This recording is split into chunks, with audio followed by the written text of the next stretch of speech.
little test. I think we're beautiful, we're amazing.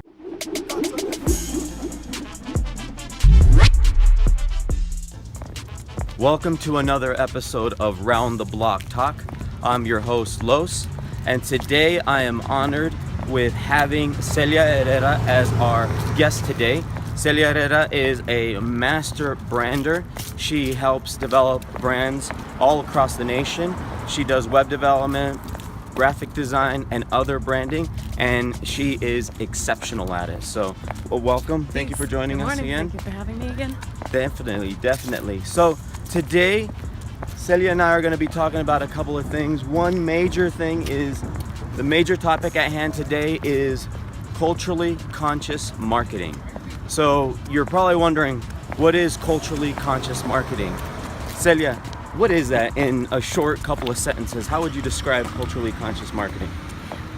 In a couple of sentences, culturally conscious marketing means paying enough attention to your brand and your audience at the same time to be able to execute campaigns that come across as authentic, no matter what cultural barriers you are trying to bridge or cross. What would be three steps or three components, key components to executing good cultural conscious marketing? So at the top end of any of these conversations is being aware of your own brand.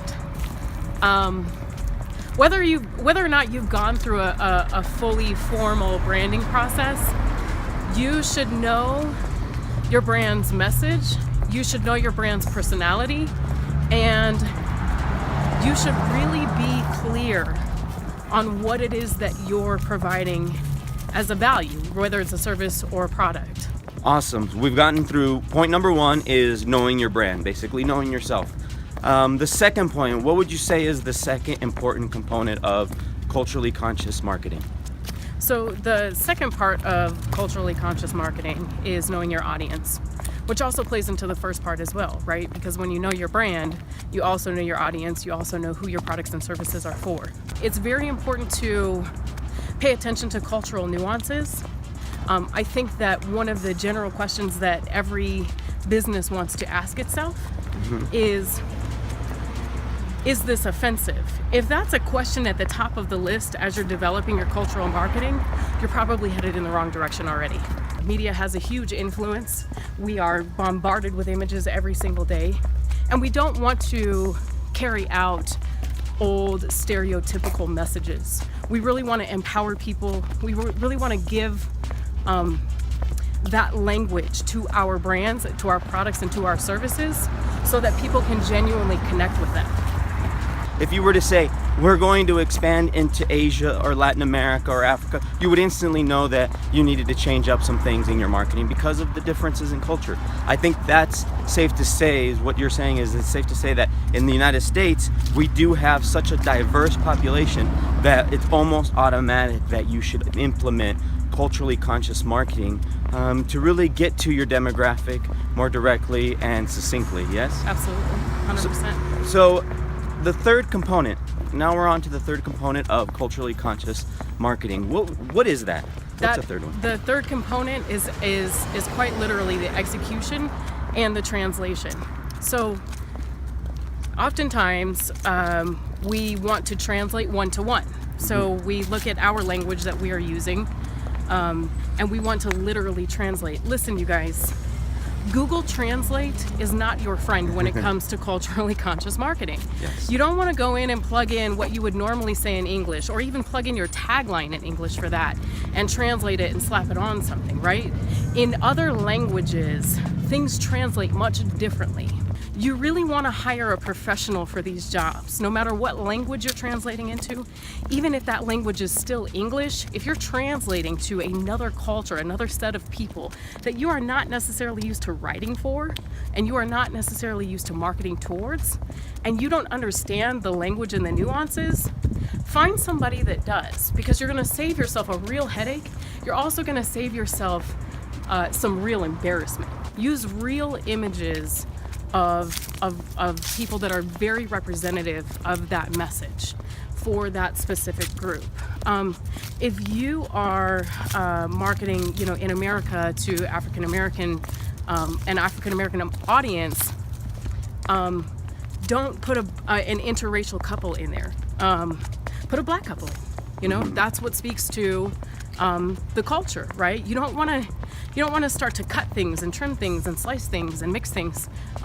You know, be very clear on who you're marketing to and have that imagery be very representative. What would you say, Celia, is a very good example of a company that has implemented culturally conscious marketing correctly? The one that comes to mind, because it really was well done. This is not a brand endorsement whatsoever. But McDonald's had I'm loving it, right? And that in for the Spanish market that translated into me encanta.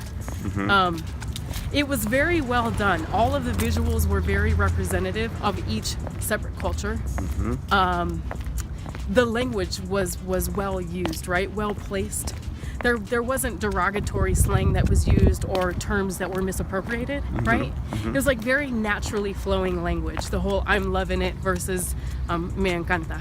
And I think that it translated very well to an urban market here in the States, and I think that it translated very well to the Hispanic market worldwide. I thought it was really well done, honestly. One example of a very bad campaign that a company did was several years ago, probably 4 decades ago. There was a company called Kiora, and Kiora is a soft drink company, I believe an Australian soft drink company. Anyhow, they did a video, a commercial. Look it up on YouTube. It's Kiora ad, and you'll be able to find it. And it's a very derogatory commercial. It's a cartoon that places black people, or it refers to black people. It uses black birds and whatnot, and it's very slang, and it's very stereotypical of the basically racist ads that were being used. And we're at a time in an era where our current economy, social structure, cultural structure is one that is very diverse. And you'll start seeing, or you have been seeing, that many companies are starting to alter their marketing to incorporate the diverse cultures that we have in this country. So I definitely recommend that you implement culturally conscious marketing. And if you're really good at just being very inclusive of people, their needs, and their cultural perspective, you're going to be doing that naturally and automatically. But if you are not, and you're trying to figure out how to break into your markets, or maybe you realize after you've understood who is your audience that a good portion of it could be a certain culture, a certain group, a demographic, then you definitely want to implement good cultural conscious marketing.